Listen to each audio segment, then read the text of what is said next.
Halo sahabat satwa, sebelum memulai video ini, jangan lupa tekan subscribe untuk membantu channel ini agar mendapatkan 1000 subscriber pertama. Kadal berjumbai adalah nama dari jenis spesies kadal yang mendapatkan nama demikian sebagai adanya struktur yang menyerupai jumbai yang lebar di lehernya. Dalam kondisi biasa, jumbai tersebut berada dalam posisi terlip.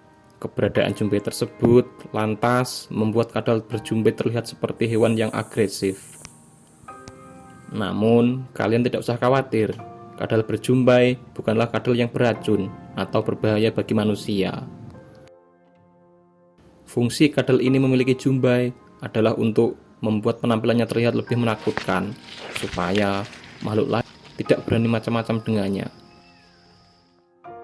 Kadal ini hanya ditemukan di Australia dan di Pulau Papua. Habitat favorit kadal ini adalah kawasan hutan dan padang rumput, di mana kadal ini menghabiskan sebagian besar waktunya di batang pohon dan jarang turun ke tanah.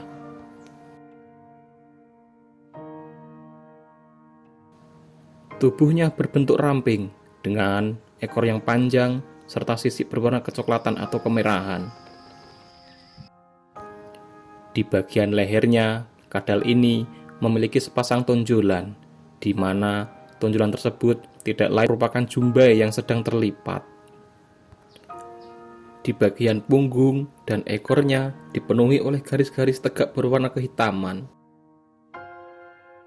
Jari-jari kakinya berbentuk panjang dengan cakar melengkung di ujungnya, sehingga kadal ini bisa memanjat pohon dengan mudah. Kadal berjumbai adalah hewan insektivora, yang berarti kadal ini hidup dari memakan serangga dan hewan-hewan kecil. Kadal berjumbai adalah hewan diurnal, yang berarti kadal berjumbai aktif mencari makan pada siang hari. Dan layaknya hewan-hewan penghuni alam liar lainnya, kadal berjumbai memiliki predator atau pemangsa. Hewan-hewan yang diketahui memangsa kadal ini antara lain adalah elang, reptil yang berukuran lebih besar, dan sejenisnya. Sebagai bentuk pertahanan diri yang paling dasar, kadal ini memanfaatkan warnanya yang kecoklatan untuk membantu berkamuflase di batang pohon. Jika hewan predator pemangsa berhasil menemukan kadal berjumbai ketika sedang berada di atas tanah, kadal berjumbai akan berlari secepat mungkin ke tempat yang aman untuk melindungi dirinya. Uniknya, dari kadal ini, ia bisa berlari dengan kedua kaki belakangnya.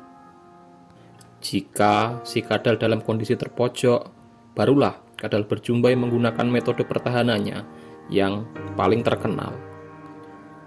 Ia akan membuka mulutnya yang lebar, merentangkan jumbainya, sehingga tubuhnya menjadi terlihat lebih besar. Harapannya, hewan yang tadinya berniat memangsa kadal ini menjadi kaget dan takut sehingga tidak melanjutkan niatnya. Musim kawin kadal ini terjadi pada musim penghujan, tepatnya antara bulan Oktober hingga Maret.